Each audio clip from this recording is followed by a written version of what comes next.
వస్తే ప్రేమదేవుడు బిళ్ళరా, నిర్గమకాండంలో ఈనాడు చాలామంది ఏం చేస్తున్నారంటే మోషే గారు 40 రోజులు ఉన్నాడు, మోషే గారు 40 రోజులు ఉన్నాడు, మేము కూడా 40 రోజులు ఉంటున్నాం. యేసుక్రీస్తు వారు 40 రోజులు ఉన్నాడు, మేము కూడా 40 రోజులు ఉంటున్నాం. బాగా వినాలి, ఇక్కడ కొంచెం మనం లోతుగా డెప్త్గా ఆలోచించాలి. మోషే గారు 40 రోజులు ఉన్నాడు, మేము కూడా 40 రోజులు ఉంటున్నాం. యేసుక్రీస్తు వారు 40 రోజులు ఉన్నాడు, మేము కూడా 40 రోజులు ఉంటున్నాం అన్నప్పుడు అసలు యేసుక్రీస్తు వారు ఎందుకున్నాడు, నువ్వెందుకుంటున్నావు? మోషే గారు ఎందుకున్నాడు, నువ్వెందుకుంటున్నావు? రీజన్ తెలియాలిగా. మోషే గారు ఎందుకున్నాడు, బాగా వినండి చెప్తాను, అర్థం చేసుకోండి. మోషే గారు ఎందుకున్నాడంటే కొండ మీదకి వెళ్ళిన తర్వాత దేవుడు పిలుస్తాడు, కొండ మీదకి రాయా, నీకు నేను ఇశ్రాయేలుకి ధర్మశాస్త్రం ఇస్తానయ్యా అంటాడు. ఈయన కొండ మీదకి వెళ్ళిన తర్వాత 40 రోజులు ఉంటాడు. బాగా అర్థం చేసుకోవాలి. 40 రోజులు ఉంటే ఏం తీసుకొస్తానికి వెళ్ళాడు ఈయన? ధర్మశాస్త్రం తీసుకొస్తానికి వెళ్ళాడు. అవునా? ధర్మశాస్త్రం తీసుకొస్తానికి. ఈ 40 రోజుల్లో ఆయన ఏమన్నా తిన్నాడా? ఒక్కసారి ఆలోచిద్దాం. ఏమన్నా తిన్నాడా? ఏం తినలా. నీళ్లు తాగాడా? భోజనం తిన్నాడా? చేసాడా? లేదు.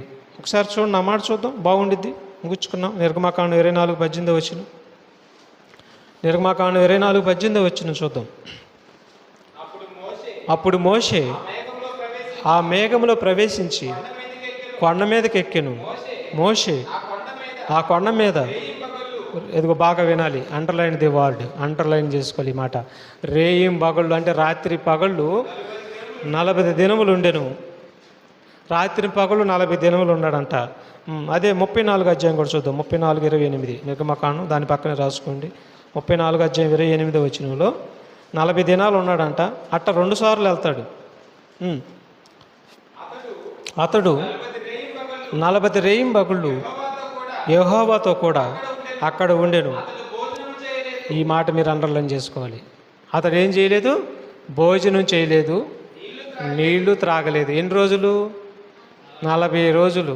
మరి మోషే గారు ఉన్నాడు, మేము ఉంటున్నామని చెప్పినప్పుడు మోషే ఎలాగైతే ఉన్నాడో అలాగే ఉండాలి కదా. మరి నువ్వెందుకు మజ్జిగ తాగుతున్నావు? నువ్వెందుకు పాలు తాగుతున్నావు? నువ్వెందుకు బోండాలు తింటున్నావు? నువ్వెందుకు టీ తాగుతున్నావు? నువ్వెందుకు అరటిపళ్ళు తింటున్నావు? ఈ సిస్టమ్ ఎక్కడిది? కల్పించేవెందుకు? కిడ్డిచ్చేవెందుకు? ఊరుకుంటాడా? అసలు నిన్ను ఊరుకుంటాడా? అసలు కల్పిస్తానికి నువ్వెవరు అసలు? ఇది ఒక పూట ఉండి ఒక పూట అన్నం తింటున్నావేంటి నువ్వు? అదే మోషే ఉన్నాడు, నేను కూడా ఉన్నాను అంటున్నావు, మళ్ళీ మోషేని చూపిస్తున్నావు మాదిరి నువ్వు. మోషే 40 రాత్రి పగుళ్ళు భోజనం నీళ్లు పక్కాగా లేవు ఆయనకి. మరి ఈనాడు మోషేను పోల్చుకొని ఒక 10 గంటలు 5 గంటలు ఉండి ఇక అక్కడి నుంచి బిర్రుగా తినేసేస్తున్నారు. రసం తాగుతున్నారు, జ్యూస్. అది తాగితే ఒకసారి జ్యూస్ తాగారంటే 2 రోజులు ఎనర్జీ వచ్చింది. అది బోండాలు తింటున్నారు. అదేనంటే ఆయన ఉన్నాడు కదా అయ్యా, మేము ఏడుంటాం, మేము మనుషులు, ఆయనేమో దేవుడు. ఎవరు దేవుడు? మోషే దేవుడా? మోషే మనలాంటి మనుషుడే, కానీ ఆయన ఉన్న విధానం వేరు. మరి 40 రోజులు ఉన్నాడు ఆయన. మరి ఆయన్ని పోల్చుకున్నప్పుడు నువ్వెందుకున్నావు అట్లా? అంటే ఆజ్ఞని అతిక్రమిస్తున్నాం. చూసారా? ఆజ్ఞ అతిక్రమమే పాపము, పాపమునికి వచ్చు జీతము మరణము. మోషే గారు ధర్మశాస్త్రం తెస్తానికి ఉన్నాడు. మరి నువ్వెందుకుంటున్నావు? నువ్వేం తేవాలి? ఏ ధర్మశాస్త్రం తెస్తావు నువ్వు?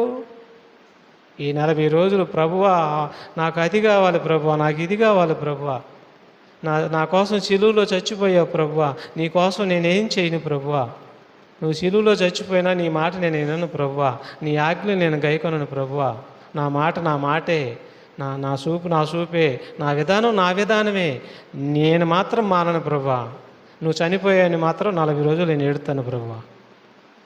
ఇది ఈనాడు ఎక్కువ శాతం ఉంది. ఇంకో మాట కూడా చూద్దాం. లోకాసు వార్త 4:2 అంటే మోషే గారు ఉన్నట్టు ఇప్పుడు ఎవరు కూడా ఉండలేదు. మరి మోషేని మాదిరిగా ఎందుకు పోల్చుకోవాలి? మోషే గారు ధర్మశాస్త్రం తెస్తానుకున్నాడు, మరి నువ్వేం తెస్తానుకుంటున్నావు? ఫస్ట్ అండర్లైన్ చేసుకోవాలి ఈ మాట. ఇక నెక్స్ట్ యేసుక్రీస్తు వారు 4వ అధ్యాయం లోకాసు వార్త 4:2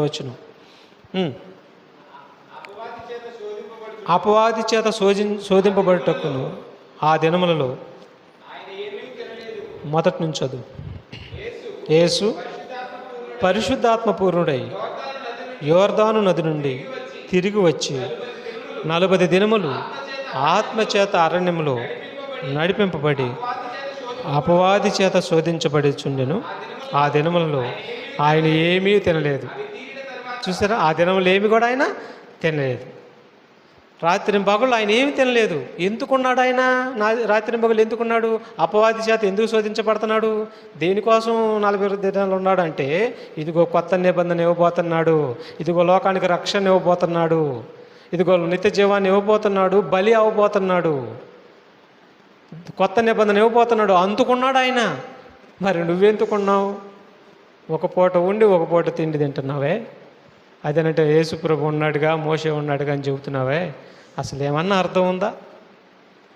మోషే ఉంది ధర్మశాస్త్రం ఇస్తానుకున్నాడు, యేసుక్రీస్తు ఉంది కొత్త నిబంధనకి ఇస్తానికి ఉన్నాడు ఆయన. బలియాగం అవటానికి ఆయన ఉన్నాడు, ముందు శ్రమను అనుభవించాడు ఆయన, అందుకున్నాడు ఆయన. మరి నువ్వు యేసు ప్రభు అందుకున్నాడు, నువ్వు ఎందుకుంటున్నావు? ఎందుకున్నావు? స్వలాభాల కోసమేగా, అంత స్వప్రయోజనం కోసమే కదా. విచారించుకొంచున్నారు కదా. ఇశ్రాయేలుని ఎవరికి అప్పచెప్తానన్నాడు? తెగులుకిని, క్షామమునకును, నాశనమునకును అప్పగిస్తానన్నాడు. మరి ఈనాడు చాలామంది దేనికోసం విచారించుకుంటున్నారు? మోషేని మాదిరిగా తీసుకున్నారు, మోషే గారిలాగా చేయట్లేదు. యేసు ప్రభు వారిని మాదిరిగా తీసుకున్నారు. ఏ విషయంలో? ఉపవాసం విషయంలో మాత్రమే. ఆయన అన్ని ఆజ్ఞలను అనుసరించే విషయంలో లేదు తీసుకుంటున్నారు. ఇక అది కూడా మాదిరైన కానీ నెరవేర్చలేకపోతున్నారు. చూసి అంత పూర్తిగా వ్యతిరేక దిశలో ఉంది. దీని గురించి మనం ఆలోచించకపోతే దెబ్బడిపోద్ది మనకి, నిత్య నాశనమైన దెబ్బ. ఇక ఇంకొక మాట చూద్దాం. 2 కొరింథీ పత్రిక. ఆయన నమ్ముకున్నటువంటి మరి శిష్యులు